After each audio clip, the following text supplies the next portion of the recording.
They called him a broken man, a farmer who'd buried his pride in Nebraska soil and walked away with nothing but debt and hollow eyes.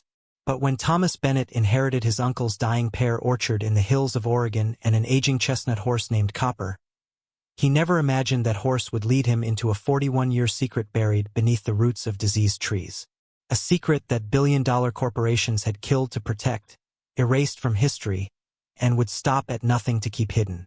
Stay with me, because what begins with rot and ruin will end with justice, rebirth, and the astonishing memory of a horse who refused to forget.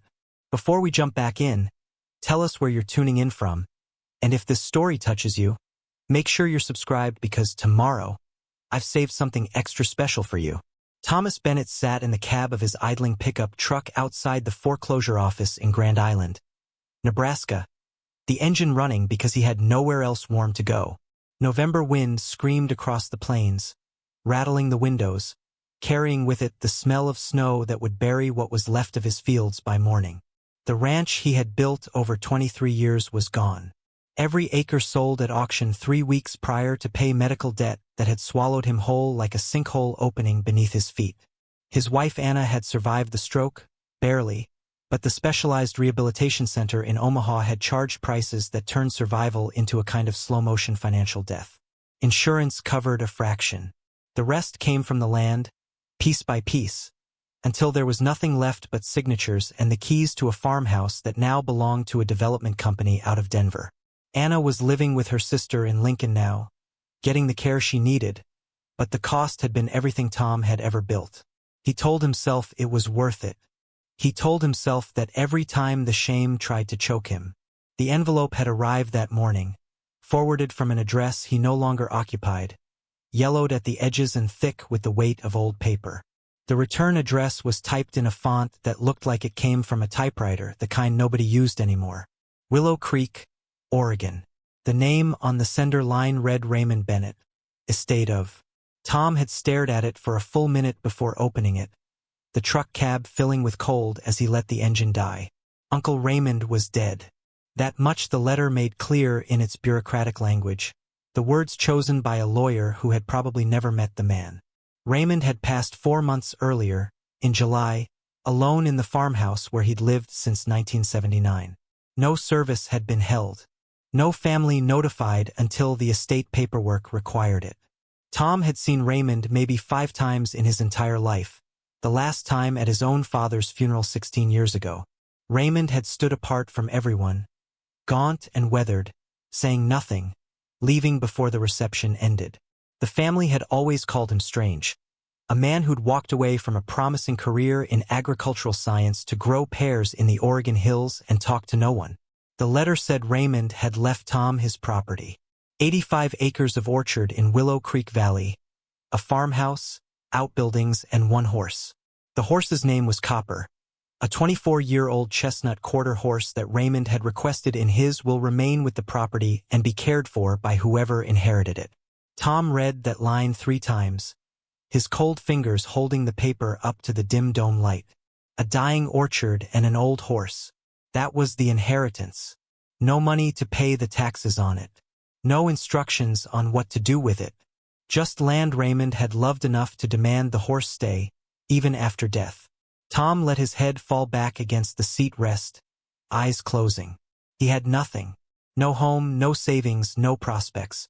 He'd been sleeping in this truck for 2 weeks, showering at a gym in town, eating gas station food because it was cheap.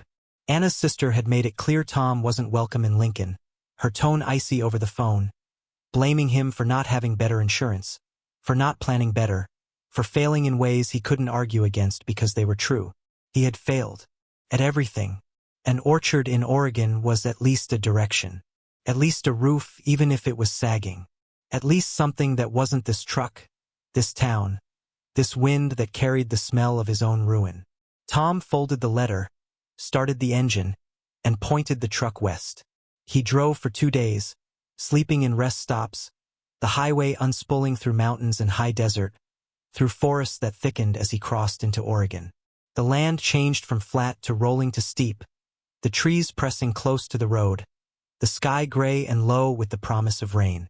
Willow Creek Valley appeared through a gap in the hills just after dawn on the third day, mist rising from the fields like breath. Tom followed the directions the lawyer had included, turning onto a gravel road that wound through orchards with trees still green and full, their branches heavy with late-season fruit. Then the road climbed slightly and the landscape changed.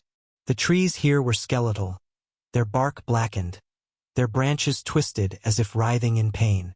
Fruit lay rotting on the ground in heaps, the smell sickly sweet and overwhelming even through the closed windows of the truck. The farmhouse sat at the end of the drive, a two-story structure with faded yellow paint peeling in long strips, shutters hanging crooked, a porch that sagged in the middle like a broken spine. The barn behind it was red but darker, the paint gone in places to expose gray wood underneath. Everything looked tired, used up, forgotten. Tom killed the engine and sat staring. This was it. This was what remained of Uncle Raymond's 45 years in Oregon. Rot and ruin and silence so complete it felt like a physical weight. Then he saw the horse. Copper stood in a small pasture bordered by a split-rail fence. His coat the deep burnished red of autumn leaves, his mane tangled and thick. He was watching Tom with an intensity that felt almost human, ears pricked forward, body utterly still. Tom climbed out of the truck, his boots crunching on gravel, and walked slowly toward the fence. The smell of decay was stronger here, mixing with the earthy scent of horse and damp wood. Copper didn't move as Tom approached, didn't startle or shy away. His dark eyes remained fixed on Tom's face, unblinking, as if he were studying him, measuring him. Tom stopped at the fence, his hands resting on the top rail. The horse was old, that much was obvious. His back swayed slightly, his joints thickened with age, but his eyes were bright and clear, filled with a kind of knowing that made Tom's skin prickle. Tom had grown up around horses, had owned 3 on his own ranch before the auctions, and he'd never seen one look at him like this. It wasn't curiosity or wariness. It was recognition, as if Copper had been waiting specifically for Tom to arrive, as if Tom's presence confirmed something the horse had known all along. Tom whispered into the cold morning air, his breath fogging. "So you're Copper. Raymond left you for me to take care of."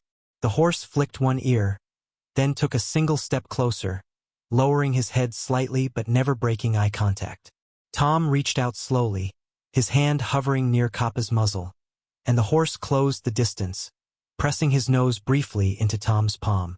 The contact was warm, solid, and for the first time in months Tom felt something other than numb desperation. He felt seen. He pulled his hand back and turned toward the farmhouse, the keys heavy in his jacket pocket. The porch steps groaned under his weight, the boards soft in places where rot had taken hold. The front door stuck until he shoved it hard with his shoulder, and it gave way with a shriek of old hinges. Inside, the air was stale and cold, smelling of dust and disuse. The furniture was sparse, old but sturdy.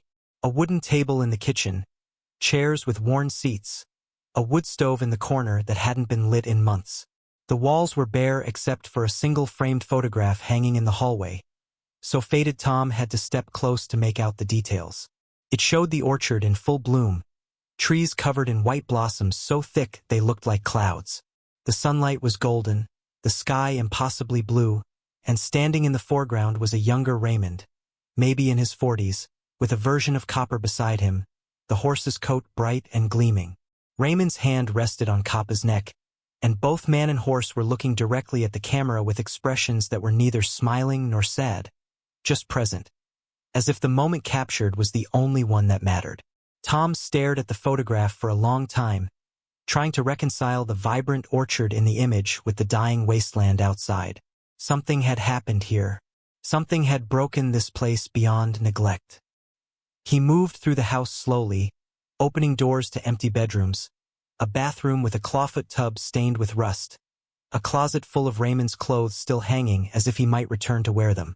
In the bedroom Raymond had used, the bed. Preparing and narrating this story took us a lot of time, so if you are enjoying it, subscribe to our channel. It means a lot to us. Now back to the story. It was made with military precision, a thin blanket pulled tight, a single pillow at the head. On the nightstand sat a tin box, small and dented, the kind used for storing important papers. Tom opened it carefully. Inside was a pocket watch that no longer ticked, a black and white photograph of a woman Tom didn't recognize, and a folded piece of paper with Tom's name written on it in shaky handwriting. Tom unfolded the paper, his pulse quickening. The message was brief, written in the same unsteady script. Thomas, if you're reading this, it means I'm gone and you came. I don't know if you'll understand what I'm leaving you, or if you'll have the strength to carry it. But your blood, and blood is all I have left to trust. Watch the horse. Copper knows things I can't write down, things I tried to hide but couldn't destroy. If you're brave enough to follow him, he'll show you. If not, sell the land and walk away. But know that men will come, men in clean suits with clean hands, and they'll want this place buried and forgotten. Don't let them. The trees remember, and so does Copper. Your uncle, Raymond. Tom read the note 3 times, the words blurring slightly as his hands began to shake. Watch the horse. Copper knows things. It sounded like the rambling of a paranoid old man, the kind of thing you'd dismiss as dementia or loneliness taken too far. But the handwriting, shaky as it was, carried a deliberate weight, each word chosen with care. And there was the photograph on the wall, the orchard in bloom, the evidence that this place had once been something other than ruin. Something had happened here, and Raymond had spent 41 years living with it, alone except for a horse. Tom folded the note and slipped it into his pocket. The tin box went back on the nightstand. He walked to the window and looked out over the orchard, the twisted trees stretching in uneven rows toward the hills. Copper had moved closer to the fence nearest the house, his body angled as if watching the window where Tom stood. The horse pawed the ground once, a slow, deliberate motion, then stilled again. Tom felt the weight of Raymond's words pressing against his chest. Watch the horse. He'll show you. Tom had nowhere else to go. No other options, no other direction. The orchard was his now, whether he wanted it or not, and with it came whatever secrets Raymond had carried to his grave. He grabbed his duffel bag from the truck, carried it inside, and dropped it in the empty bedroom across from Raymond's. The house was cold, the kind of cold that sank into your bones and stayed there, but Tom found wood stacked neatly by the back door and got the stove going. The fire caught slowly, reluctant, but eventually the warmth began to spread through the kitchen. That night, Tom sat at the wooden table with a cup of instant coffee. The only food in the house, a few cans of soup he'd found in the cupboard. Outside, the wind moved through the dying orchard, branches scraping against each other with a sound like whispers. Tom thought about Anna in Lincoln, getting stronger while he sat here in the ruins of a stranger's life.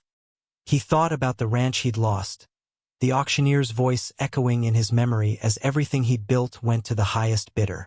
And he thought about Raymond's note, the warning about men in clean suits, the instruction to follow a horse. It was absurd. It was desperate. It was all he had. Tom drained the coffee, rinsed the cup in the sink, and stepped out onto the porch. The night was clear, stars scattered thick across the sky, the kind of darkness you only got far from cities. Copper stood in his pasture, a shadow against shadows, but his eyes caught the faint light from the house and reflected it back, 2 bright points in the dark. Tom stood there for a long time, the cold biting through his jacket, watching the horse watch him. Finally, he spoke into the silence, his voice rough and low. All right, Copper. I don't know what Raymond wanted me to find, but I'm here, and I've got nothing left to lose. So if you've got something to show me, I'm listening. The horse didn't move, didn't react, but something in the stillness felt like acknowledgement, like a contract signed in silence. Tom turned and went back inside, locking the door behind him, the fire crackling in the stove, the house settling around him with creaks and groans. He lay in the narrow bed in the spare room, staring at the ceiling, listening to the orchard breathe outside, and for the first time since leaving Nebraska, he didn't feel like a man running from his failures. He felt like a man stepping toward something he couldn't yet name, something hidden and waiting, something the horse had been guarding for longer than Tom had been alive. Tom woke to the sound of rain drumming against the farmhouse roof, a steady percussion that filled the silence like a heartbeat. The room was gray with early morning light, cold seeping through the single-paned windows. He'd slept fitfully, dreams fragmenting into images of twisted trees and Kappa's unblinking stare. His body ached from the narrow bed, muscles stiff from days of driving and weeks of sleeping in uncomfortable places. He lay still for a moment, listening to the rain, wondering if he'd made a terrible mistake coming here. The house groaned around him, old wood expanding and contracting, a language of age and neglect. Tom forced himself upright, his bare feet touching the cold floorboards, and dressed quickly in the same jeans and flannel shirt he'd worn for 3 days. The mirror above the dresser showed a man he barely recognized. His face had thinned, cheekbones sharp beneath skin that looked gray in the dim light. His eyes carried shadows that went deeper than lack of sleep. He was 52 but looked closer to 60, worn down by loss and the grinding machinery of debt that had consumed everything he'd built. The kitchen was marginally warmer, the wood stove still holding embers from the night before. Tom added kindling and a few small logs, coaxing the fire back to life.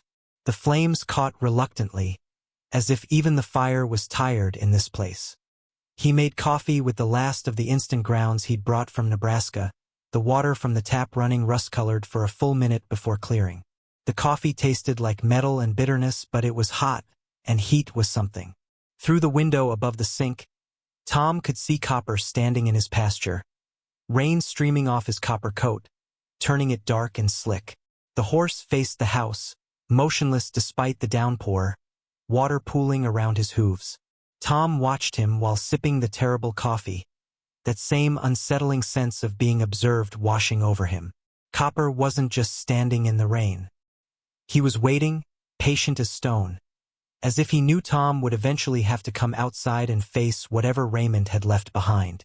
Tom found a rain jacket hanging by the back door, stiff with age and smelling of mildew, but it was better than nothing. He pulled it on and stepped out into the weather. The rain was cold, not quite freezing but close, the kind that soaked through everything eventually. He crossed the muddy yard to the barn, his boots squelching with each step, and pushed open the large sliding door. It moved with a shriek of rusted rails, revealing the dim interior. The barn smelled of old hay and wood rot, dust motes floating in the gray light that filtered through gaps in the walls. Stalls lined one side, empty except for ancient straw and cobwebs. Farm equipment sat rusting in corners, a tractor with flat tires, tools hanging on walls, their handles worn smooth from decades of use.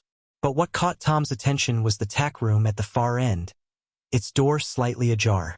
He walked toward it, his footsteps echoing on the concrete floor, and pushed the door open. Inside, everything was organized with military precision. Saddles sat on racks, oiled and maintained despite their age. Bridles hung on hooks, leather supple and dark. But it was the wall of shelves that stopped Tom cold. They were filled with boxes, dozens of them, each labeled with dates spanning from 1979 to 2024. The labels were in Raymond's handwriting, the same shaky script from the note, though the earlier boxes showed steadier penmanship. Tom pulled down a box marked 1983 and opened it carefully. Inside were photographs, dozens of them, showing the orchard in various stages. The trees were young, healthy, their branches full of blossoms or heavy with pears. But interspersed with the orchard photos were images of men Tom didn't recognize. Men in suits standing among the trees. Men in white coats examining fruit. Men loading crates into unmarked vans. In several photos, Copper appeared younger, his coat gleaming, always in the background, always watching the men with the same intense focus Tom had seen in his eyes last night. Tom spread the photographs across the workbench, his hands trembling slightly. There was something wrong in these images, something that made his skin crawl. The men weren't farmers or agricultural inspectors. Their body language was furtive. Their movements captured mid-action as if Raymond had photographed them without their knowledge. In one photo, a man in a white coat was injecting something into the bark of a tree. In another, someone was collecting soil samples, filling vials that caught the light like glass teeth. Beneath the photographs were documents. Purchase orders from companies Tom didn't recognize. Chemical formulas he couldn't decipher. Letters on official letterhead from the Oregon Department of Agriculture. But the signatures were illegible, the language vague and bureaucratic. One letter caught his attention, dated March 1983, referencing authorized field trials for agricultural enhancement compounds.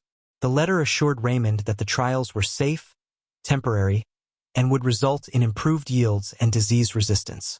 Promised compensation and ongoing support. Tom sat heavily on a wooden stool, the documents clutched in his cold hands. Field trials. Agricultural enhancement. The words were neutral, clinical, but they explained nothing about why the orchard was dying now, 41 years later, or why Raymond had lived here alone, documenting everything, keeping Copper close. Tom looked through more boxes, pulling them down at random. 1987 showed more photos of the men, fewer now, but their visits documented with dates and times in Raymond's increasingly shaky handwriting. 1991 contained letters from Raymond to various government agencies, copies of complaints about tree health, requests for investigation, all stamped with responses that were polite deflections. By 1995, the tone of Raymond's documentation had changed. The photos showed dying trees, bark blackened, fruit rotting on the ground. His handwritten notes became frantic, circling words like contamination, betrayal, poisoned. Letters from this period were angrier, demanding accountability, threatening legal action. The responses, when they came, were terse warnings about defamation and unfounded accusations. One letter, from a company called Cascade Agricultural Holdings, offered to purchase the property for a sum that seemed generous, with the condition that Raymond sign a non-disclosure agreement and vacate within 60 days. Raymond had written across it in red ink. Never. Tom spent 2 hours in the tack room, going through box after box, piecing together a story that made his stomach turn. Raymond had been approached in the early 80s by men claiming to represent agricultural advancement. They'd promised him that his orchard would be part of groundbreaking research, that his trees would become disease-resistant, his yields would triple, that he'd be compensated handsomely. Raymond had agreed, trusting the official paperwork, the government seals, the confident smiles of men in clean suits. But something had gone wrong. The compounds they'd used, whatever they were, had worked initially. Photos from 1984 and 1985 showed trees bursting with fruit, pears larger and more perfect than any Tom had ever seen. But by 1990, the trees were struggling. By 1995, they were dying. And Raymond, who'd complained and demanded answers, had been ignored, threatened, and finally isolated. The companies involved had disappeared, restructured, changed names. The government agencies claimed no knowledge of any trials. Raymond had been erased from the story, left with a dying orchard and evidence no one would acknowledge. And through it all, in nearly every photograph, Copper was there. Young Copper, middle-aged Copper, watching the men work, standing near Raymond as he photographed the evidence, present at every stage of the slow-motion disaster. Tom understood now why Raymond's will had specified the horse must stay with the property. Copper wasn't just a companion. He was a witness, the only living creature besides Raymond who'd seen everything from beginning to end. Tom gathered a handful of the most damning photographs and documents, stuffed them into a plastic bag to protect them from the rain, and left the barn. The rain had intensified, coming down in sheets that turned the yard into a churning sea of mud. Copper still stood in his pasture, water streaming off him, eyes fixed on Tom as he approached the fence. Tom climbed over, his boots sinking into the soft ground, and walked toward the horse. Copper didn't move, didn't shy away, just watched him come. Tom stopped a few feet away, rain running down his face, the plastic bag clutched against his chest. You saw it all, didn't you? Every bit of it. Raymond knew. That's why he kept you. That's why he wanted you to stay. Coppa's ears flicked forward, water dripping from them, and he took a step closer. Tom reached out slowly, his hand shaking, and placed it against the horse's wet neck. The warmth of Coppa's body radiated through the soaked coat, solid and alive. For a moment, they stood like that, man and horse in the pouring rain, the dying orchard stretching around them like a graveyard. Tom felt something shift inside him, a crack in the numbness he'd carried since Nebraska. This wasn't just Raymond's burden anymore. It was his now. The evidence in the barn, the dying trees, the 41 years of deliberate erasure, it was all his to carry. And Copper, this ancient horse who'd stood witness to decades of betrayal, was offering him something Raymond must have felt too. Not companionship exactly, but solidarity. The shared weight of knowing something the world wanted to forget. Tom pulled his hand back and looked into Coppa's dark eyes. I don't know what to do with this yet. I don't know if anyone will care or listen. But I'm not selling. I'm not walking away. Copper blinked slowly, rain beating on his eyelashes, and turned his head toward the northern section of the orchard, the oldest part where the trees were most twisted and dead. He held that position for a long moment, ears pricked forward, then looked back at Tom as if to say, "That's where you need to go." Tom followed Coppa's gaze, seeing nothing but rows of dying trees disappearing into the rain and mist. But he felt it now, the pull of whatever Raymond had hidden, whatever truth was buried here. He climbed back over the fence, returned to the house, and changed into dry clothes. The fire in the wood stove had died again, and he didn't bother relighting it. Instead, he made a mental inventory of what he needed. Food first. The cupboards were nearly bare. Then supplies to start documenting everything properly, to organize Raymond's evidence in a way that might actually convince someone to investigate. He drove the truck into Willow Creek, a small town 8 miles from the orchard. Barely more than a main street with a general store, a post office, a diner, and a gas station. The rain had eased to a drizzle, the sky a uniform gray that promised more weather to come. Tom parked in front of the general store and went inside. The interior was warm, smelling of coffee, and with smoke from a potbelly stove in the corner. An older woman stood behind the counter, her gray hair pulled back in a bun, her eyes sharp and assessing as Tom approached. He grabbed a basket and moved through the narrow aisles, picking up basics. Bread, eggs, coffee, canned goods, soap. At the counter, the woman rang up his purchases without speaking, but her eyes kept flicking to his face as if trying to place him. Finally, as she bagged the last item, she spoke. "You're staying out at the Bennett place." It wasn't a question. Small towns always knew when strangers arrived, especially strangers moving into properties everyone knew about. Tom nodded, pulling out the cash he'd been carefully rationing. "That's right. I'm Tom Bennett. Raymond was my uncle." The woman's expression softened slightly, something like sympathy crossing her weathered face. Raymond was a good man, kept to himself mostly, but he was good to those he trusted. "I'm sorry for your loss." She handed him the bags, then hesitated. "If you need anything, or if you have questions about the property, Ruth Callahan might be able to help. She's got the lavender farm just west of Raymond's land." She knew him better than most. Tom thanked her and loaded the groceries into the truck. The rain had started again, light but persistent, and he sat in the cab for a moment, the engine idling, thinking about what the woman had said. Ruth Callahan. Someone who knew Raymond, who might be able to fill in gaps the documents couldn't. He filed the name away and drove back to the orchard, the windshield wipers beating a steady rhythm against the glass. The house felt even colder when he returned, the absence of fire making the rooms feel tomb-like. Tom unloaded the groceries, got the wood stove going again, and made a simple meal of eggs and toast that he ate standing at the counter. Through the window, he could see Copper in his pasture, grazing now, the rain not seeming to bother him at all. Tom watched him for a long time, the horse's movements slow and deliberate, and wondered what it was like to carry 41 years of memory, to be the only witness left standing. That night, Tom went through more of Raymond's boxes, spreading documents across the kitchen table, creating piles organized by year and type, purchase orders in one stack, photographs in another, letters in a third.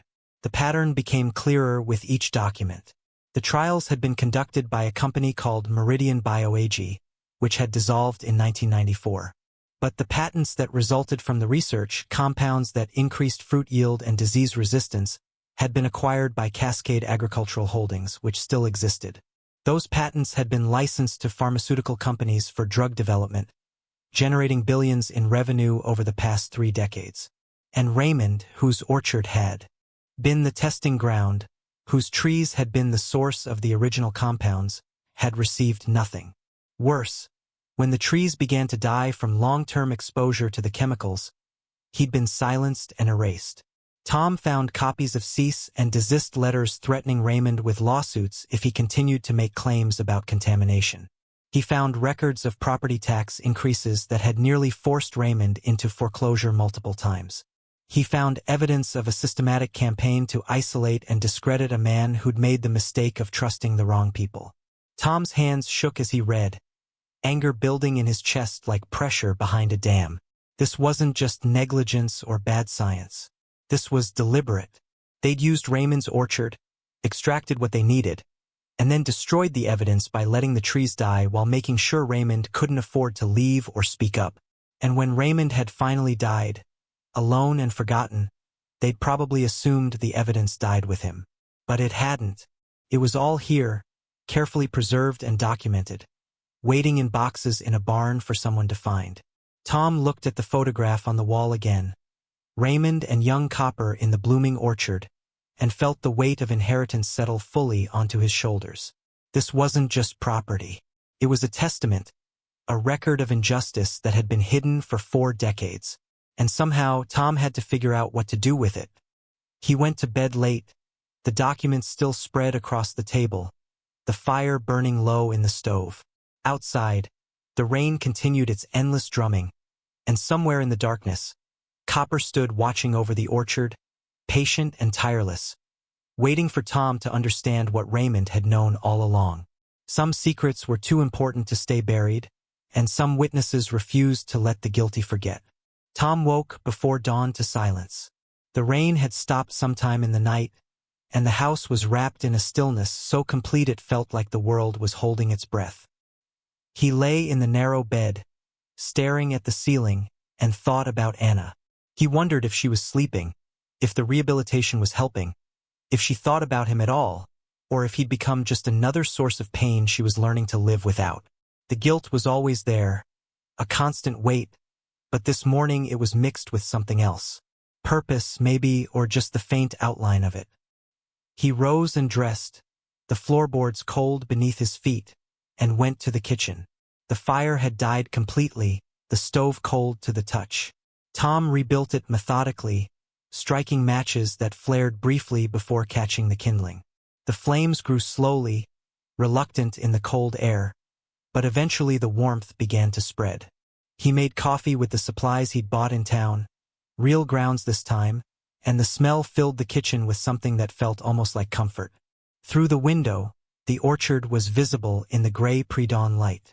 Mist clung to the ground between the rows of dying trees, giving the whole landscape an otherworldly quality, like something from a dream or a painting of a place that had never quite existed. Copper was already awake, standing near the fence, his head turned toward the northern grove, the oldest section of the orchard. Tom watched him, coffee cup warming his hands, and remembered the way Copper had looked in that direction yesterday. The deliberate focus, the silent communication. Tom pulled on his boots and the still damp rain jacket, grabbed a flashlight from the kitchen drawer and headed outside. The air was cold and clean, smelling of wet earth and decaying fruit. His breath fogged as he crossed the yard to Coppa's pasture.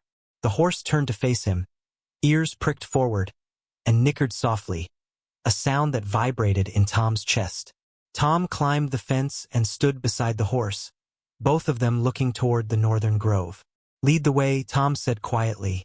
Copper started walking immediately, as if he'd been waiting for permission, his hooves leaving deep prints in the soft ground.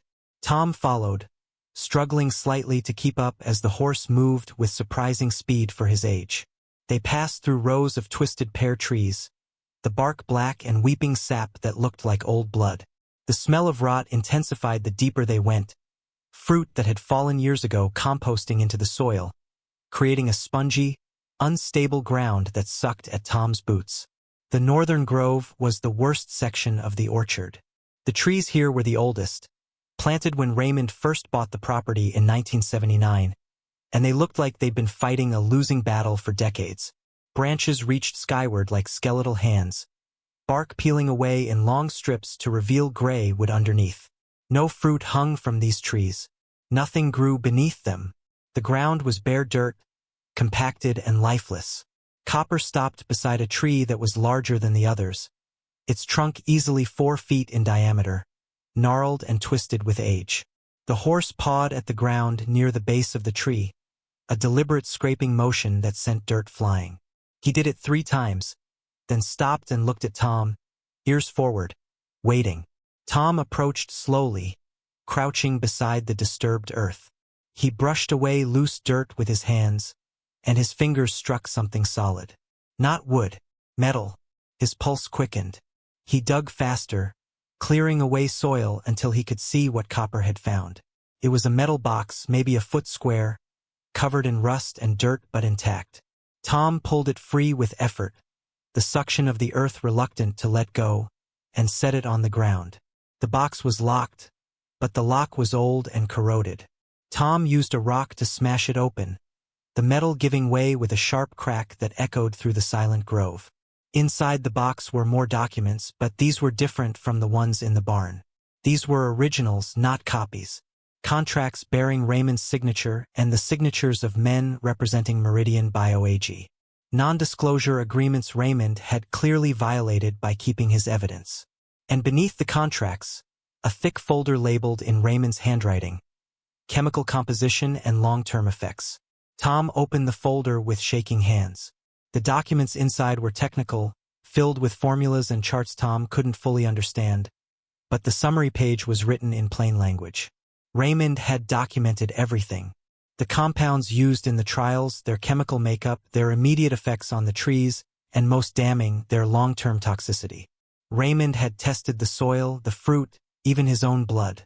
The compounds were carcinogenic, mutagenic, and persistent in the environment. They didn't break down. They accumulated. Tom sat back on his heels, the folder clutched in his hands, his breath coming fast. This was why the orchard was dying. The chemicals that had produced those miraculous yields in the 80s were killing. Everything now, 40 years later, still leaching through the soil, still poisoning the trees. And the men who'd developed these compounds had known. The documents included internal memos from Meridian Bio AG discussing the long-term risks and deciding to proceed anyway because the short-term profits were too significant to pass up. Tom looked up at Copper, who stood watching him with those dark, knowing eyes. "You've been guarding this all these years. Raymond buried it and you remembered where."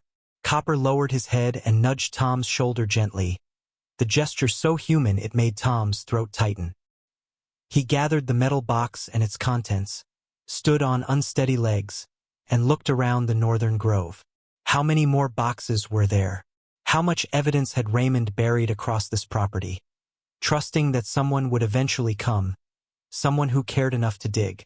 They walked back to the house together, Tom carrying the box, Copper following close behind like a shadow. The sun was fully up now, pale and weak behind a layer of clouds, but it was enough to see by. Tom set the box on the kitchen table beside the documents from yesterday and stood staring at the growing pile of evidence. It was overwhelming, damning, and utterly clear. Cascade Agricultural Holdings and its predecessor had poisoned this land, used Raymond's orchard as a testing ground for compounds they knew were dangerous, and then erased Raymond from the story when he became inconvenient. Tom made more coffee and sat at the table, his mind racing. He needed help. This was too big for one person, too complex, too dangerous.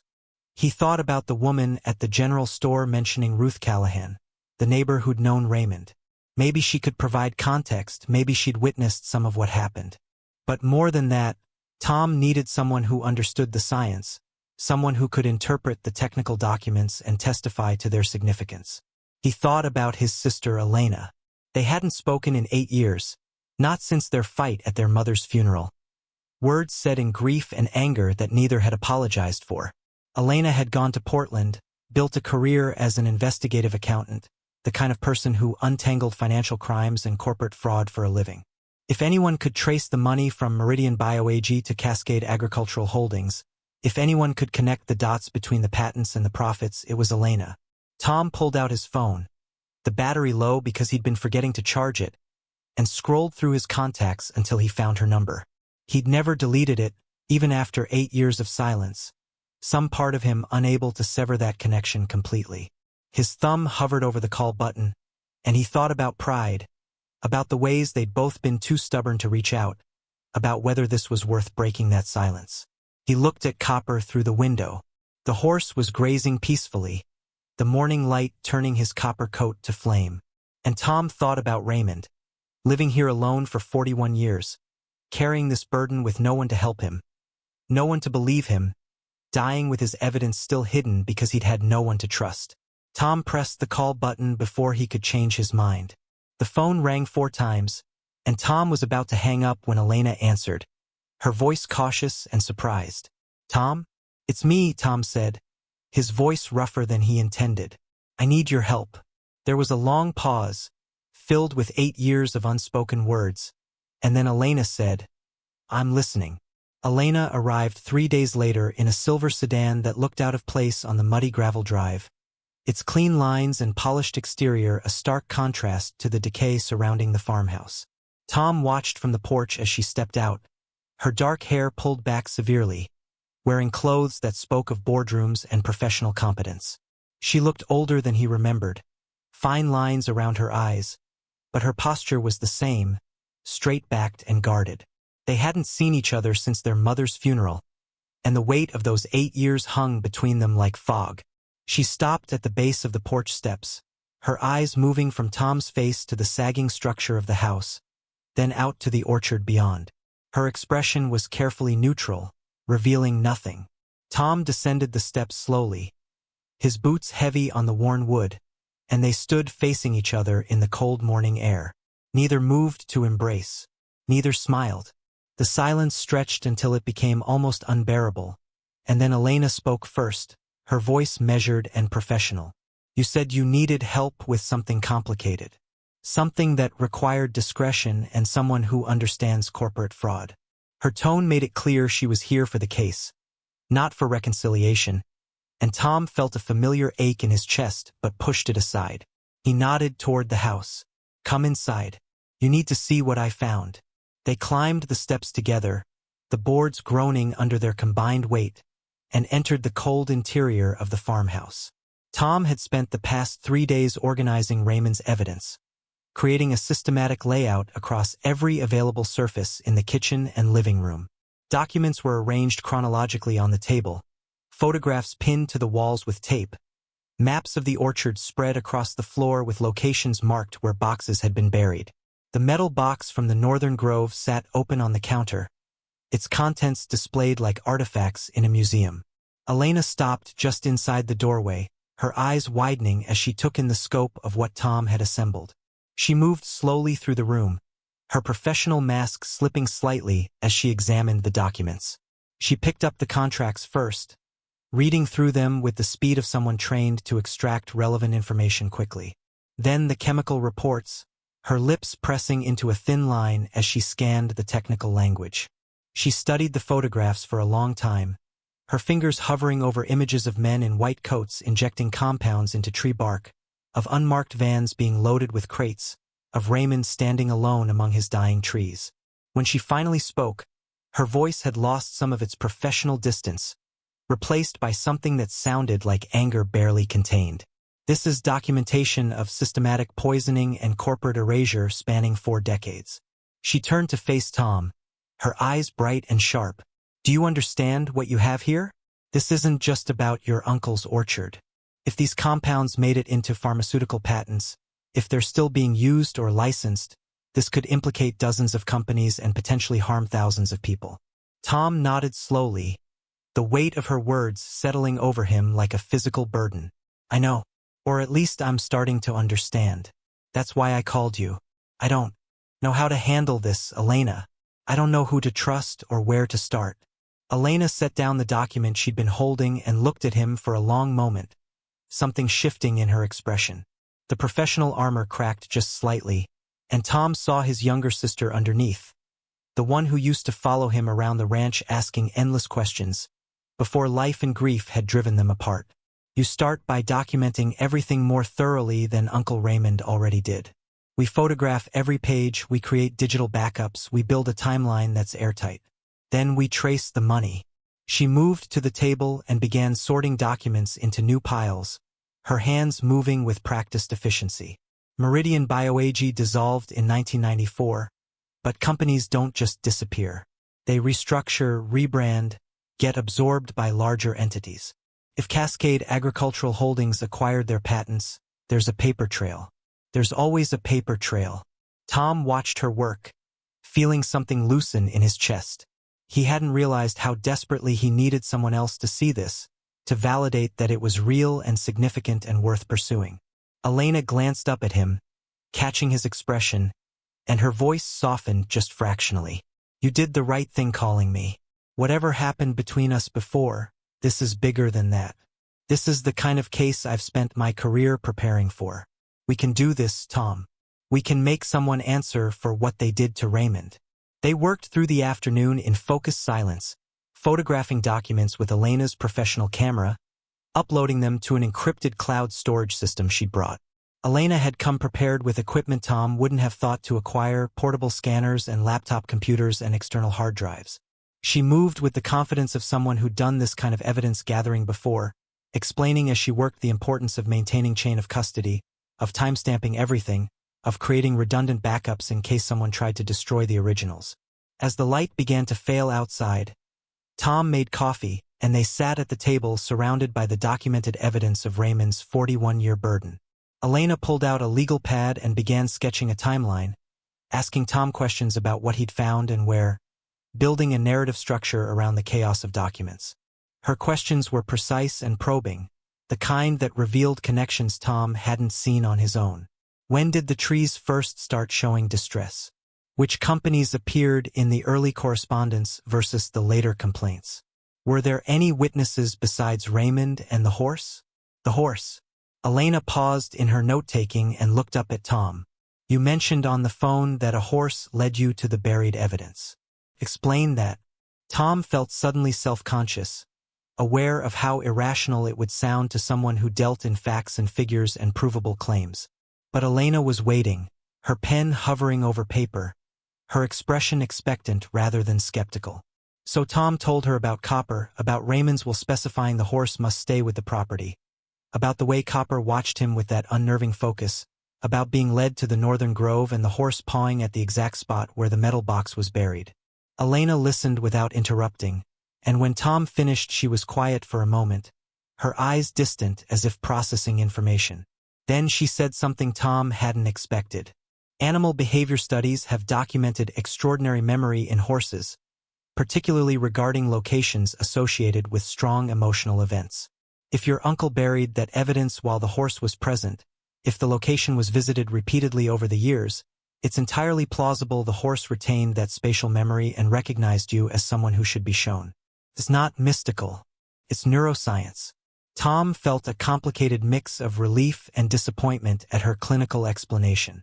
He'd started to think of Copper as something almost supernatural, a guardian of secrets with abilities beyond normal animal cognition. But Elena's rational interpretation made sense, grounded the experience in something explainable. Still, mystical or not, Copper had led him to evidence that might otherwise have stayed buried forever. The horse had fulfilled Raymond's trust in a way that transcended simple animal behavior. Elena stood and walked to the window, looking out at the darkening orchard.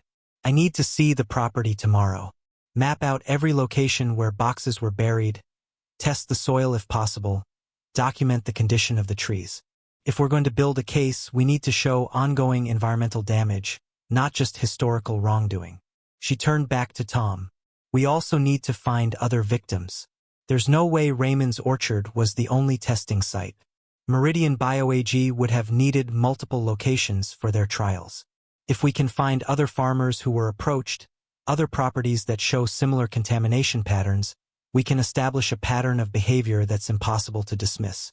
Tom nodded, following her logic even as his mind reeled at the scope of what she was proposing. This wasn't just about clearing Raymond's name or exposing what happened to one orchard in Oregon. This was about uncovering a conspiracy that potentially spanned multiple states and decades.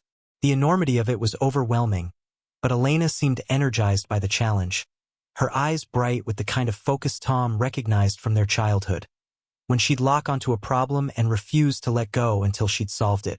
They ordered pizza from a place in Willow Creek that delivered, eating in the kitchen surrounded by evidence. And slowly the conversation shifted from the case to more personal territory. Elena asked about Anna, her voice careful, and Tom found himself talking about the stroke, the months in rehabilitation, the financial collapse that had followed. Elena listened with a sympathy that felt genuine, and when he finished she shared her own story, the marriage that had ended 2 years ago, the long hours she worked to avoid thinking about the loneliness of her apartment in Portland. The wall between them wasn't gone, but it had developed cracks, places where the old familiarity could seep through. By the time they finished eating, something had shifted. They weren't the siblings who'd fought at their mother's funeral anymore, or at least not only that. They were two people who'd both been broken by life in different ways and were now attempting to build something meaningful from the wreckage they'd inherited. Tom set Elena up in the spare bedroom, giving her clean sheets he'd found in a linen closet and a space heater to fight the cold. She thanked him with a formality that was softening at the edges, and they said goodnight with the awkwardness of people relearning how to be family. Tom lay in his own narrow bed listening to the house settle, hearing Elena moving around in the next room, and felt something he hadn't felt since leaving Nebraska. Not hope exactly, but the absence of complete despair. He wasn't alone anymore. Whatever came next, he had an ally.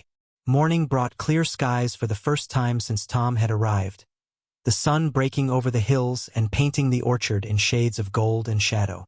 Elena was already awake when Tom came downstairs, dressed in practical clothes suitable for fieldwork, her camera equipment laid out on the table. They ate breakfast quickly, oatmeal and coffee, and then headed outside together.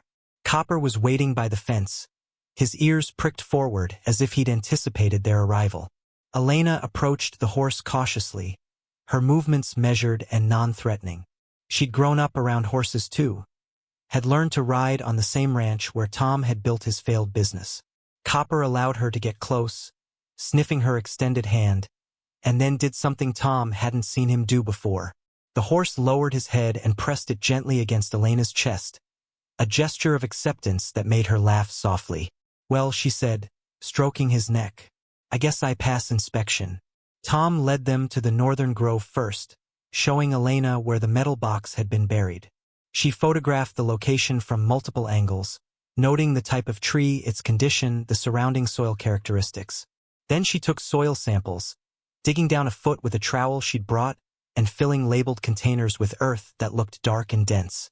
"This will need laboratory analysis," she explained, sealing the containers. "But even visually you can see the soil quality is poor. No earthworms, no organic activity. That's consistent with long-term chemical contamination." They spent hours walking the orchard, Elena documenting everything with professional thoroughness. She photographed trees showing bark damage, branches that had died back, areas where nothing grew beneath the canopy.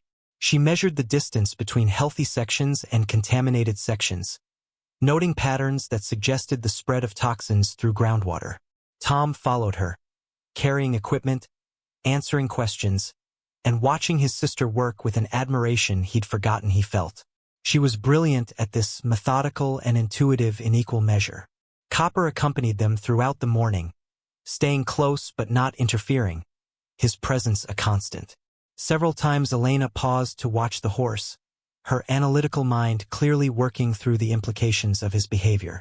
At one point she said, almost to herself, "He's showing us things. Did you notice? When we passed that section near the creek, he stopped and pawed the ground, just like you described him doing before." Tom had noticed, and together they investigated the spot. 10 minutes of digging revealed another buried container, this one smaller, containing water samples Raymond had collected and sealed in glass jars labeled with dates spanning 30 years. Elena held one of the jars up to the sunlight, examining the cloudy liquid inside. "This is evidence of ongoing contamination entering the watershed. If this creek feeds into larger water systems, if other properties downstream are affected, the liability extends far beyond this orchard." She looked at Tom, her expression serious. "We need to notify environmental authorities, but carefully. If we approach the wrong agency, If someone with connections to Cascade Agricultural Holdings gets wind of what we're doing, they could move to suppress the evidence before we have time to protect it. They returned to the house at midday, their boots caked with mud, their hands cold despite the sunshine. Elena downloaded the photographs to her laptop while Tom made sandwiches, and they ate while reviewing what they documented. The evidence was even more damning when viewed as a complete picture. Tree death patterns that clearly radiated from central points where injections had occurred.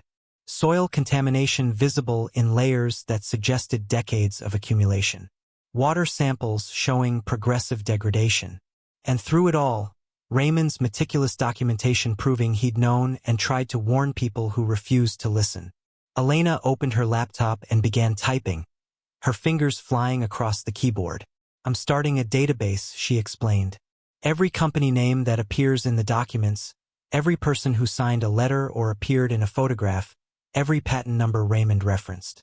We're going to map the corporate structure from Meridian Bio AG through to present-day Cascade Agricultural Holdings, and we're going to identify every individual who profited from the compounds developed here."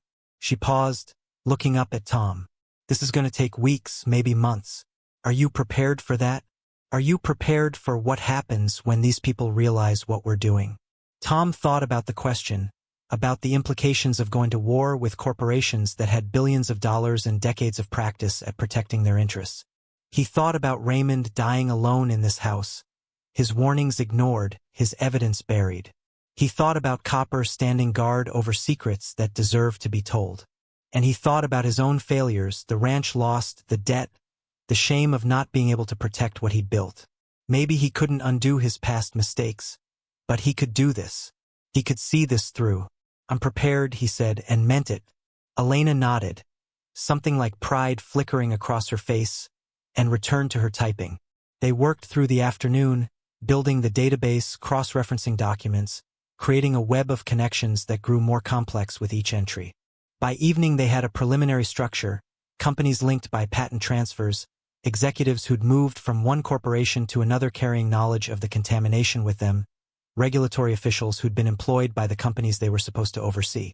As the sun set, painting the orchard in shades of amber and shadow, Elena sat back from her laptop and rubbed her eyes. "We need more than documents," she said. "We need testimony. Living witnesses who can speak to what happened." "You said someone at the general store mentioned a neighbor, Ruth Callahan?" "She knew Raymond. We should talk to her. See what she remembers, what she's willing to say." Tom agreed, and they made plans to visit Ruth the following day. That night, Tom couldn't sleep. He lay in bed thinking about what Elena had said, about needing witnesses, about the fight ahead. He thought about Anna and Lincoln, recovering without him, and wondered if she'd be proud of what he was doing or think he was chasing ghosts that didn't matter. He thought about the life he'd lost and the strange new purpose he'd found in this dying orchard with a sister he'd barely spoken to in 8 years and a horse that seemed to know more than any animal should. Eventually he gave up on sleep and went outside. The night was clear and cold, stars scattered across the sky in brilliant profusion. Copper was awake too, standing in his pasture facing the house as if he'd been waiting. Tom walked to the fence and climbed over, moving to stand beside the horse. They looked out over the orchard together, the twisted trees barely visible in the starlight, and Tom spoke quietly into the darkness. "Raymond trusted you to keep his secrets until the right person came. I don't know if I'm the right person, but I'm here, and I'm going to do everything I can to make this right. I promise you that." Copper turned his head and regarded Tom with those dark, fathomless eyes, and in that moment Tom felt something pass between them. Not understanding exactly, but acknowledgement. A contract sealed in silence between a man and a horse, both of them carrying burdens that weren't originally theirs, but that they'd chosen to bear anyway. Tom returned to the house as the first gray light of dawn began to show on the horizon. Elena was already awake, dressed and ready, her camera bag packed. They had coffee and a quick breakfast, and then drove together to the Callahan lavender farm. The property was smaller than Raymond's, maybe 15 acres, but it was maintained and thriving. Rows of lavender plants, dormant now in late autumn, created orderly lines across gentle slopes. A farmhouse painted white with blue trim sat at the top of the property, smoke rising from a chimney, and as they pulled up the drive, an older woman emerged onto the porch. Ruth Callahan was small and sturdy, her gray hair cut short, her face weathered by decades of outdoor work. She wore practical clothes, work pants and a flannel shirt, and her eyes were sharp as she watched Tom and Elena approach. "You'd be Raymond's nephew," she said as Tom reached the porch steps, her voice carrying the faint accent of someone who'd lived in Oregon her whole life. "I heard you'd come to settle the estate." Tom introduced himself and Elena, and Ruth invited them inside with a hospitality that felt automatic but genuine. The interior of Ruth's home was warm and cluttered with the comfortable chaos of someone who lived alone and pleased only themselves. Books lined the walls, plants crowded the windowsills, and a large tabby cat occupied the best chair near the wood stove. Ruth poured coffee without asking if they wanted any and settled them at a kitchen table that overlooked the lavender fields. "So," she said, fixing Tom with a direct gaze, "what brings you here? I imagine it's not just to introduce yourselves." Tom glanced at Elena, who gave him a small nod of encouragement. "We're trying to understand what happened to Raymond's orchard, what he was dealing with all those years. The general store owner said you knew him, that you were one of the few people he trusted."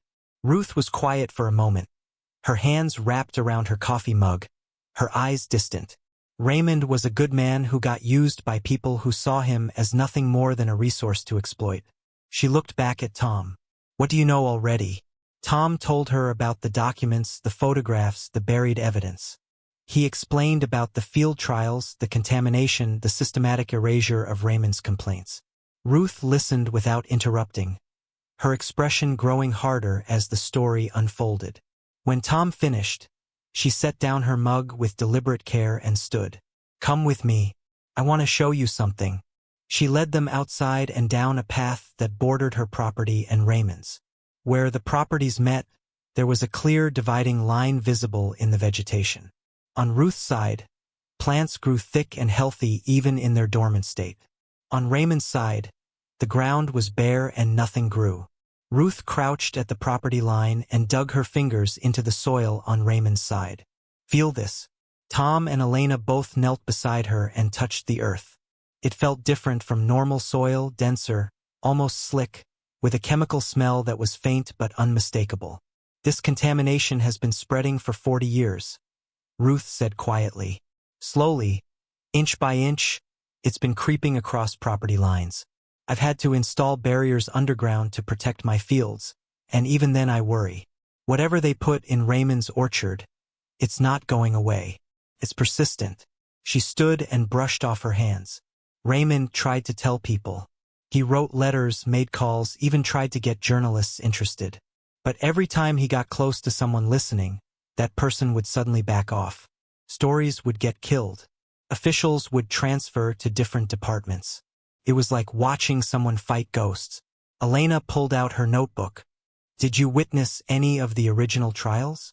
Did you see the men who came to the property?" Ruth nodded slowly. "I was younger then, newly widowed, trying to keep my farm going on my own. Raymond and I became friends out of proximity and shared stubbornness. In the early 80s, I saw the vehicles coming and going from his property. Unmarked vans, official-looking cars. Men in suits and white coats walking his orchard like they owned it. Raymond told me they were helping him, that his trees were part of important research. He believed them, at least at first." "When did he stop believing?" Tom asked. Ruth's expression grew sad. "When the trees started dying and the men stopped coming. When his calls went unanswered and his letters came back with threats instead of help. I watched him change over the years, saw him become more isolated, more paranoid.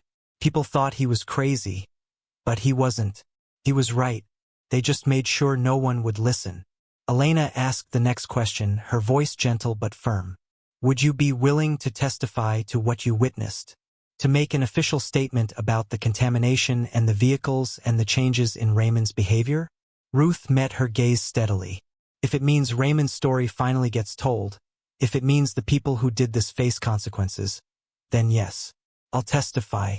I'll do whatever you need. I owed Raymond that much when he was alive. I owe him that much now that he's gone." They talked for another hour, Ruth sharing details she remembered, Elena taking careful notes. By the time they left, the sun was high and bright, and Tom felt the case solidifying around them. They had documents, physical evidence, environmental contamination, and now a witness willing to speak. It wasn't enough yet, not nearly enough to take on corporations with unlimited legal resources, but it was a foundation. It was something they could build on. The first warning came 5 days after their visit to Ruth Callahan, delivered not with threats or violence but with the sterile politeness of legal intimidation. Tom found the envelope wedged into the farmhouse door frame when he returned from feeding Copper one gray morning, his breath fogging in the November air. The envelope was cream-colored, expensive paper, with a return address from a law firm in Seattle he'd never heard of. He carried it inside where Elena was working at her laptop, the kitchen table now a permanent command center covered in documents and equipment. She looked up as he entered, reading his expression before he said anything. "What is it?" Tom handed her the envelope without opening it. Elena slid it carefully with a knife, preserving the seal, her movements precise and methodical. Inside was a letter on law firm letterhead, dense paragraphs of legal language that she read aloud in a flat voice designed to strip away the emotional weight. The letter informed Tom that his property was under consideration for eminent domain proceedings related to environmental remediation efforts. It suggested that cooperation would be financially advantageous and that resistance would result in protracted legal battles he could not afford. It was signed by 3 attorneys representing Cascade Agricultural Holdings and their affiliated entities. Elena set the letter down carefully, her jaw tight. "They know we're investigating. Someone talked or they've been monitoring the property or both. This is their opening move, testing whether you'll fold immediately or if you're going to fight." Tom read the letter himself, the words blurring together into a threat dressed in professional courtesy. "How did they even know I was looking into this? We've been careful. We haven't contacted anyone except Ruth, and she wouldn't tell them." Elena stood and walked to the window, looking out at the orchard where Copper grazed peacefully in his pasture. "There are a dozen ways they could know. Property records showing you took ownership, inquiries about Raymond's estate, Ruth's name appearing in connection with yours. These corporations have resources we can't match. They probably have people monitoring for any activity related to the old Meridian BioAG sites." She turned back to Tom. "The question is what we do now. We can fold, take whatever settlement they're offering and walk away.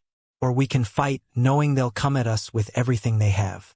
Tom thought about Raymond dying alone with his evidence buried, about 41 years of silence and erasure, about Copper standing watch over secrets that deserve to be told. He thought about his own failures, the ranch lost, the marriage fractured, and how every mistake had left him feeling smaller and more powerless. But this fight against people who'd poisoned land and destroyed lives without consequence, this felt like something worth the cost. "I'm not folding," he said quietly. "If they want this property, they'll have to take it from me screaming."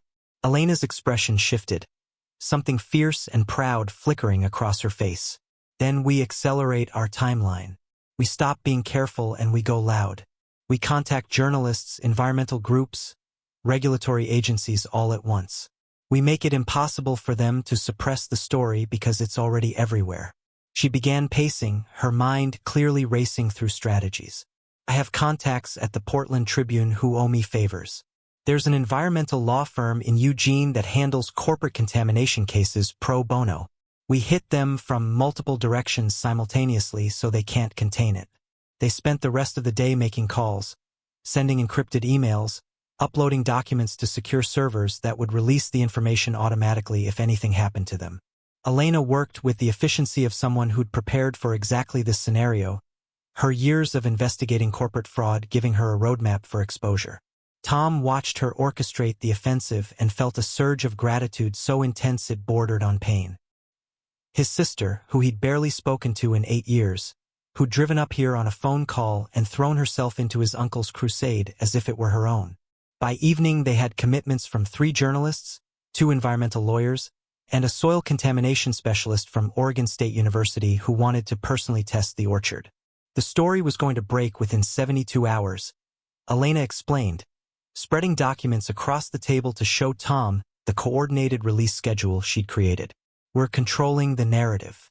By the time Cascade Agricultural Holdings realizes what's happening, it'll be too late to stop it. That night brought the first storm of true winter, wind howling down from the mountains and rain turning to sleet that rattled against the windows like thrown gravel.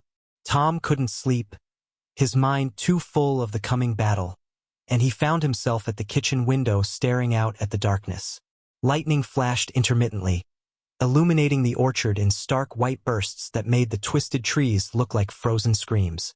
And in each flash, he could see Copper standing in his pasture, facing the house, utterly still despite the storm raging around him. Tom pulled on his jacket and boots and went outside, the sleet stinging his face, the wind trying to push him back toward the shelter of the house. He made his way to Coppa's pasture, climbing the fence with numb fingers, and approached the horse. Copper turned to face him, water streaming off his copper coat, his dark eyes reflecting the lightning.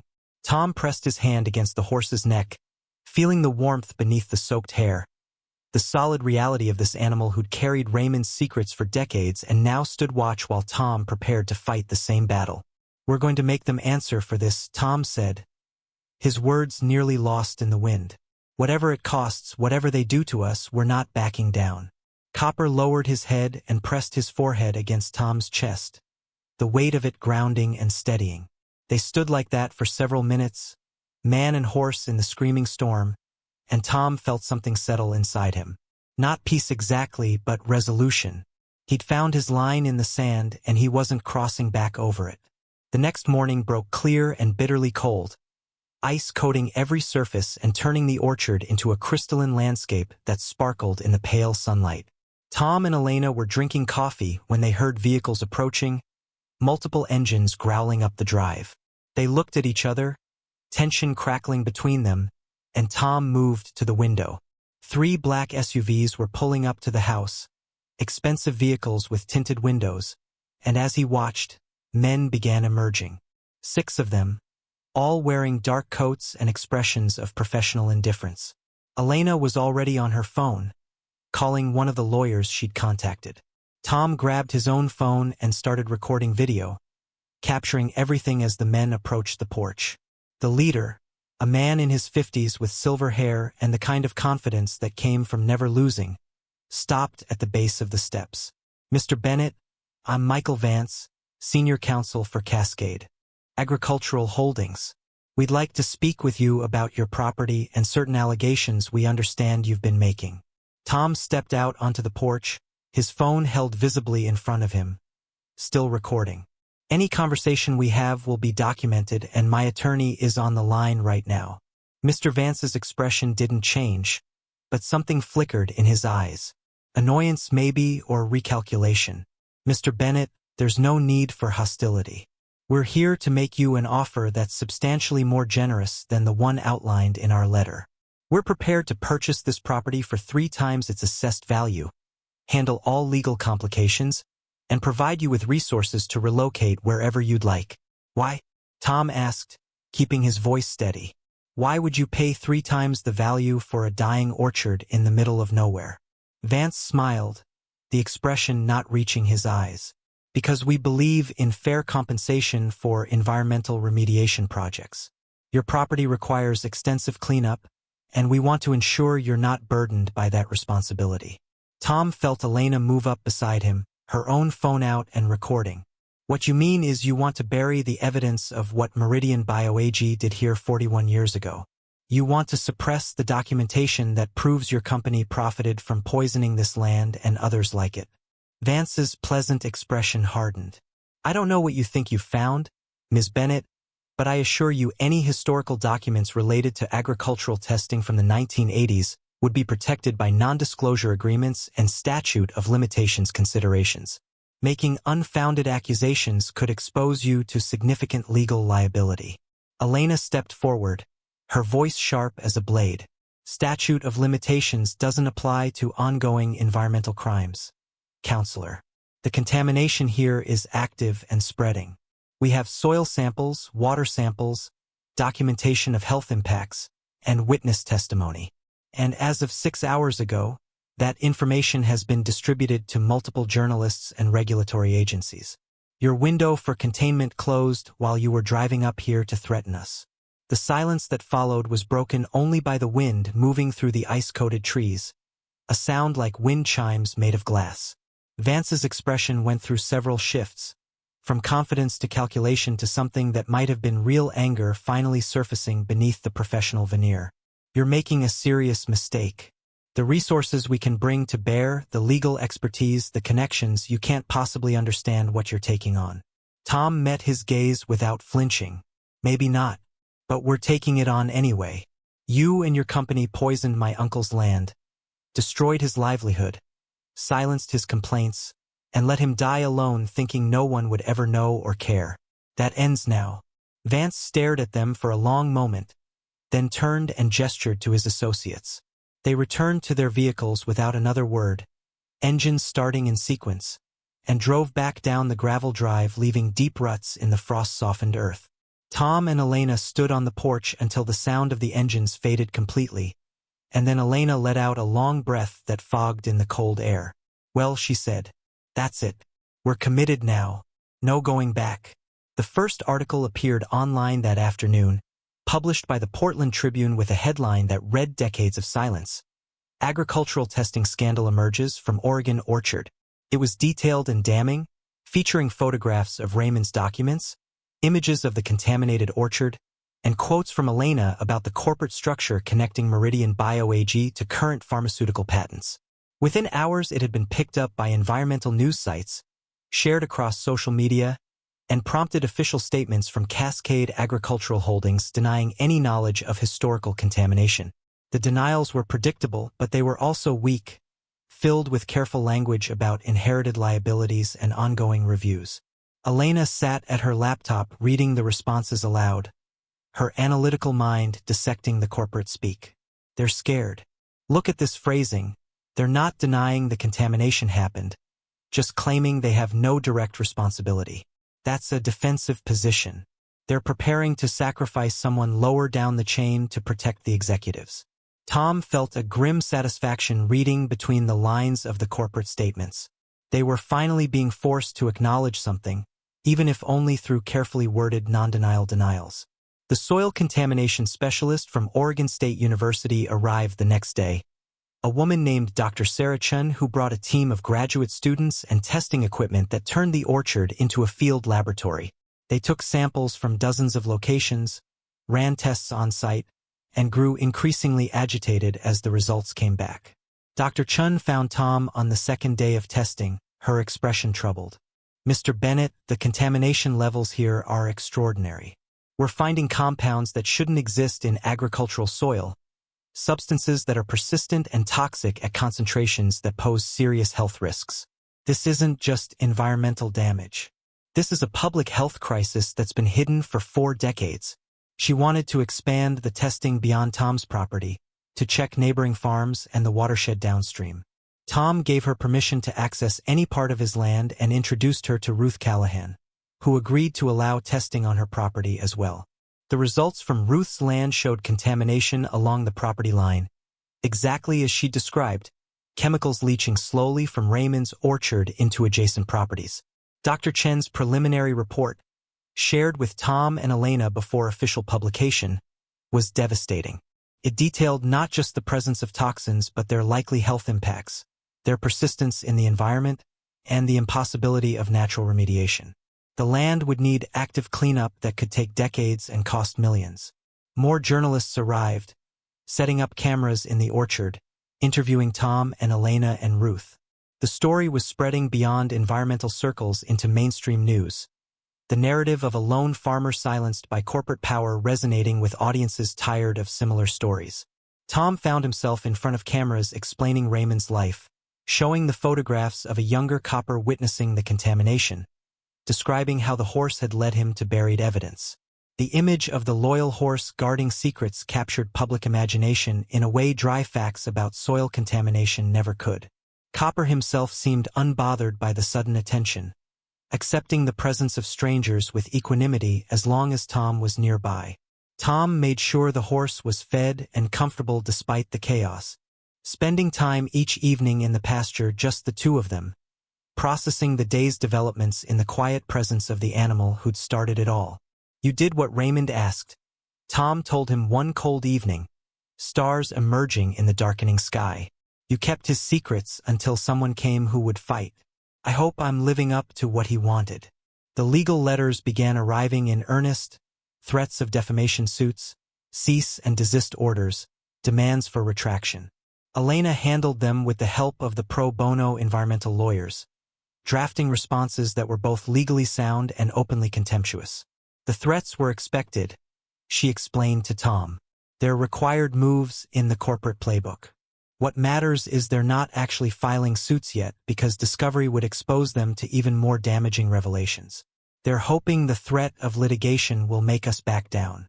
2 weeks after the first article, a federal environmental agency announced an investigation into historical agricultural testing practices in Oregon. The announcement was carefully worded, not mentioning Cascade Agricultural Holdings by name, but the timing made the connection obvious. Elena read the announcement with fierce satisfaction. They're being forced to act. The public pressure is too great to ignore. This investigation will have subpoena power, access to sealed corporate records, the authority to trace the compounds from testing to patents. This is what we needed. But the corporate response was also escalating. Tom began noticing vehicles parked on the road near his property. Always different cars, but always someone watching. His phone started experiencing strange issues, calls dropping, messages disappearing. Elena's laptop was targeted by sophisticated hacking attempts that her security software barely repelled. The surveillance was obvious enough to be intimidating but subtle enough to be deniable. "They're trying to scare us into making mistakes," Elena said grimly, implementing new security protocols. "We need to be more careful." No conversations about the case on phones, all sensitive documents kept offline, varied routines so were not predictable. The winter deepened, snow falling in heavy blankets that covered the orchard and softened its harsh edges. Tom and Elena worked through the holidays, Christmas passing unmarked except for Ruth bringing over a ham and staying for dinner.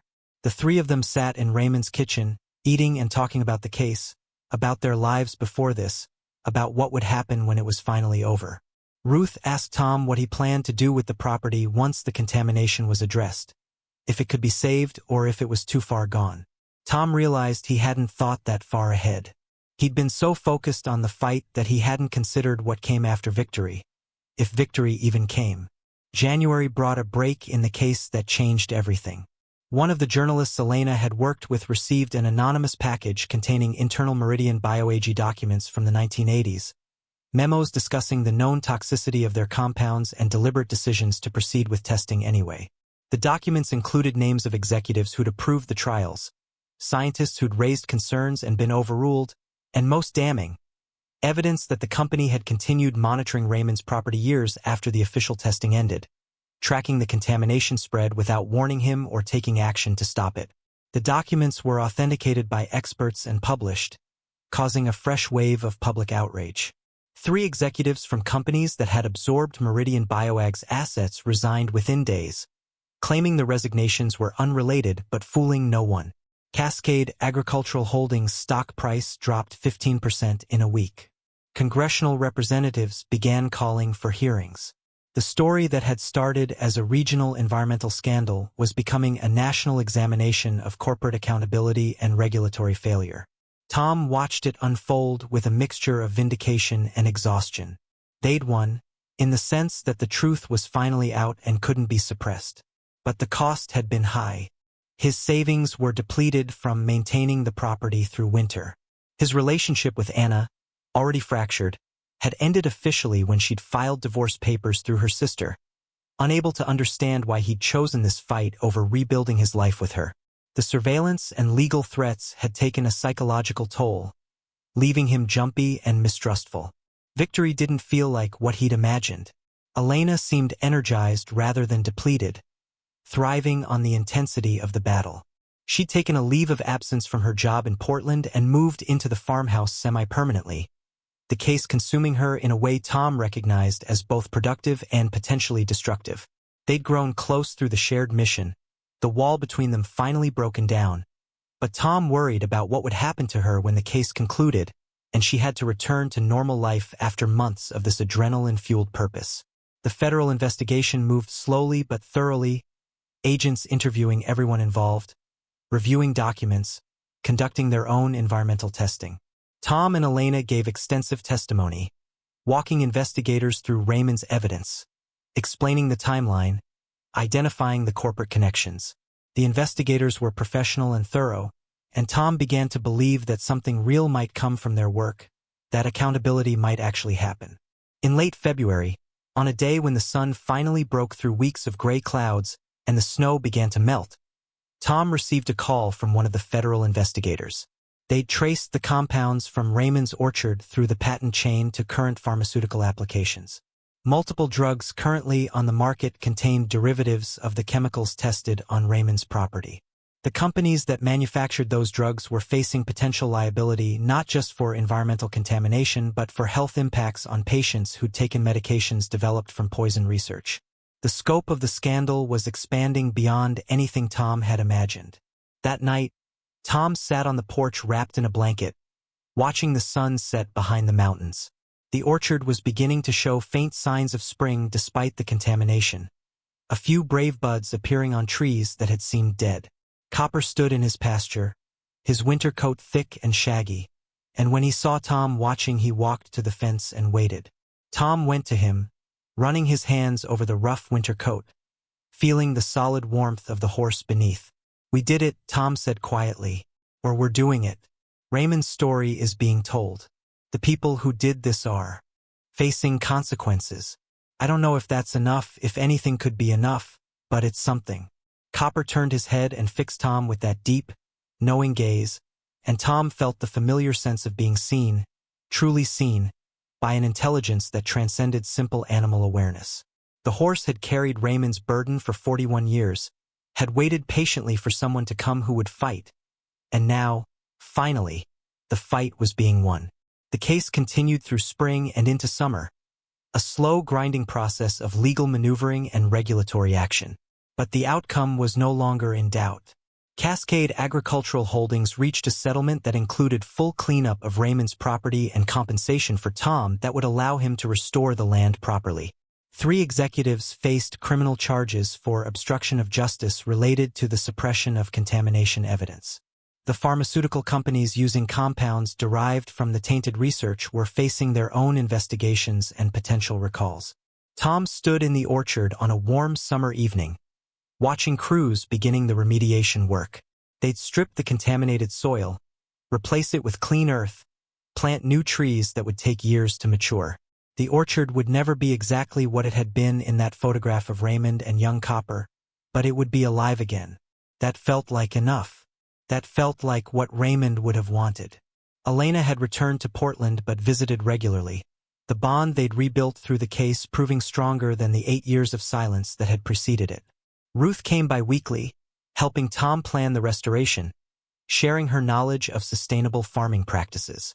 And Copper, now 25 and showing his age more clearly, grazed peacefully among the workers and equipment, his presence a constant reminder of why the fight had mattered.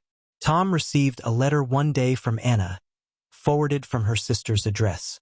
It was brief, her handwriting still familiar, saying she'd seen the news coverage and understood now why he'd stayed, why he'd chosen this fight.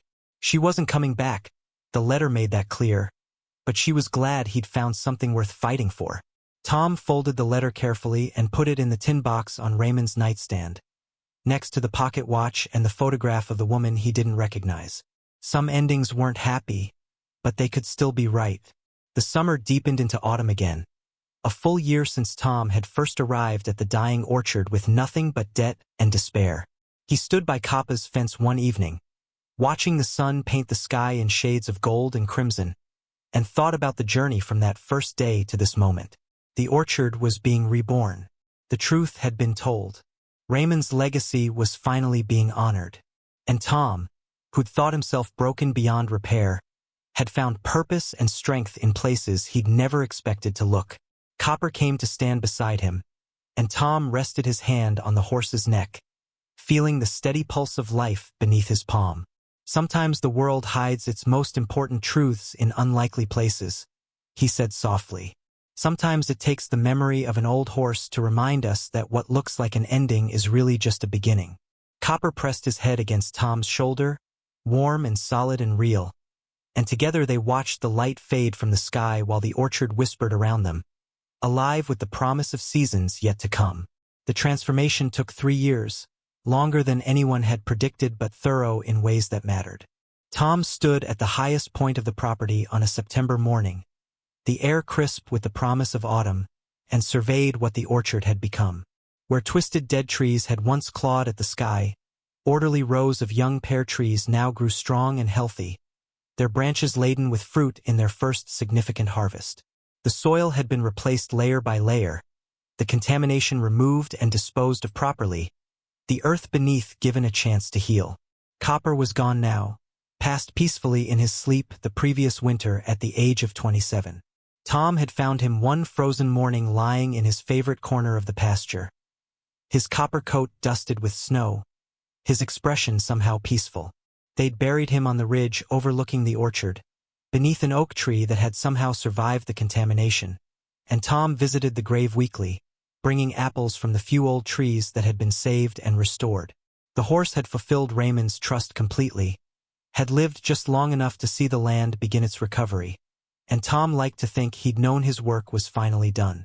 The farmhouse had been renovated too, the sagging porch rebuilt, the faded yellow paint replaced with a warm cream color that caught the morning light. Inside, the rooms were clean and organized, the wood stove replaced with efficient heating, the kitchen expanded to accommodate the regular gatherings Tom hosted now.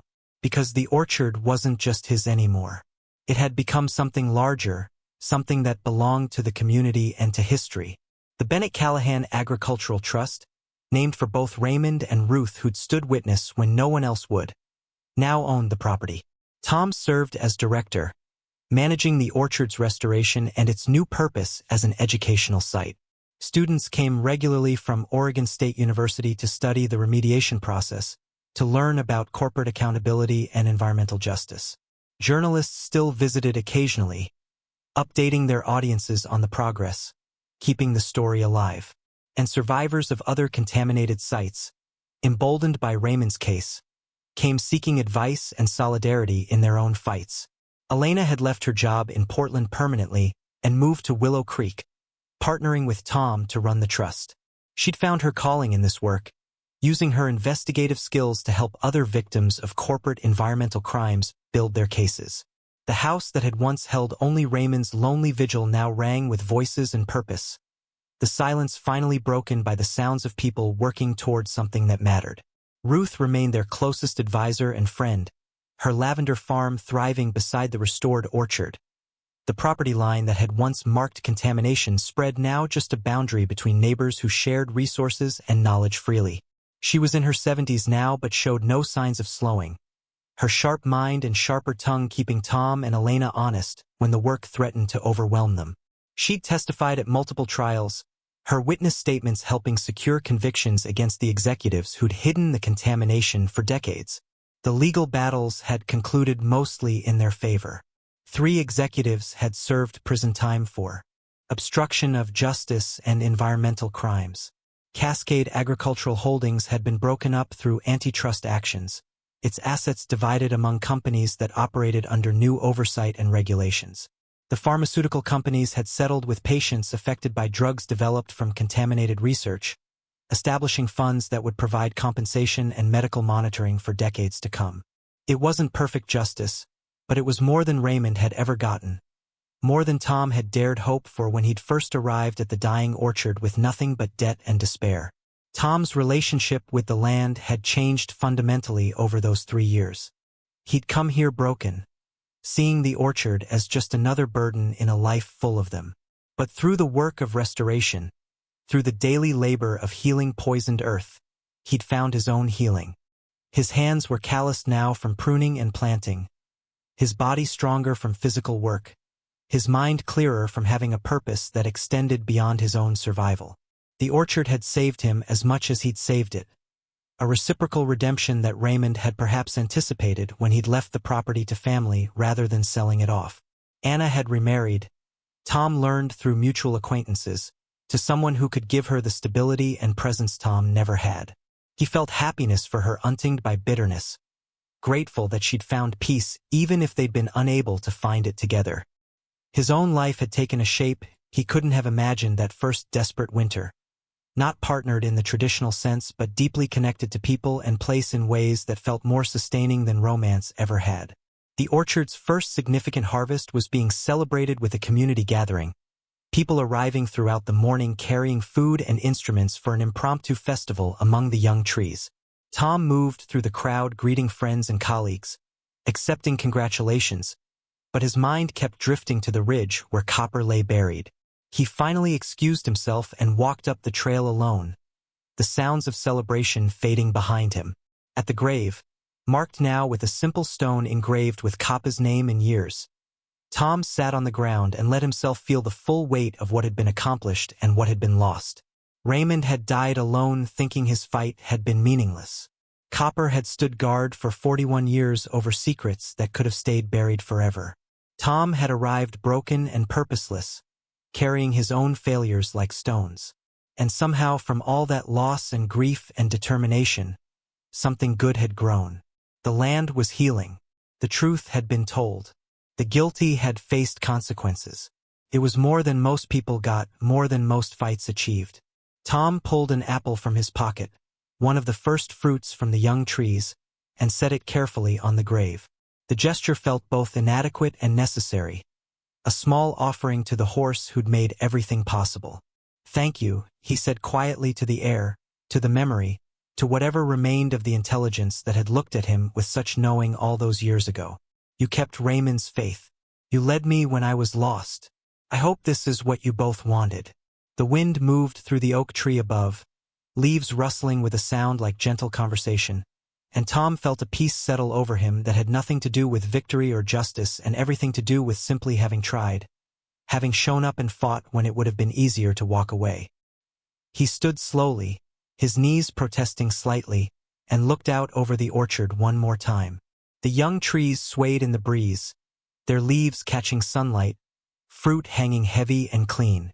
In the distance, he could see people moving among the rows, children running between trees, the community that had formed around this place enjoying what had been restored. Tom walked back down to join them, his step lighter, the autumn sun warm on his shoulders. The orchard would continue growing, the trees would mature, and eventually this place would bear fruit not just literally, but in the lessons it taught about persistence and accountability, and the importance of listening when witnesses, human or otherwise, tried to tell the truth. Raymond's story would be taught in classrooms.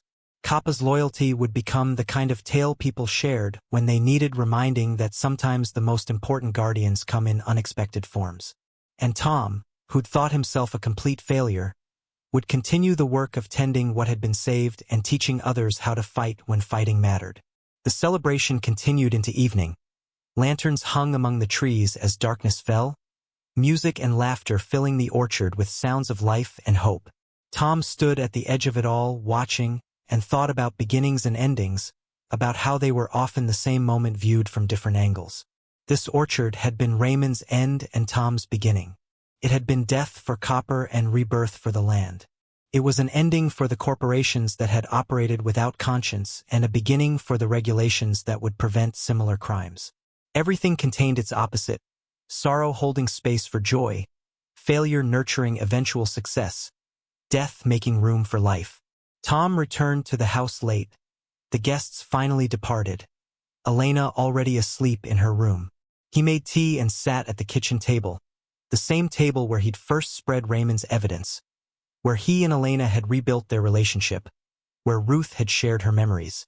The house held all of it now, the history and the hope, and Tom felt grateful to be its keeper, to be the one who'd shown up when showing up had mattered most. Up next, you've got 2 more standout stories right on your screen. If this one hit the mark, you won't want to pass these up. Just click and check them out.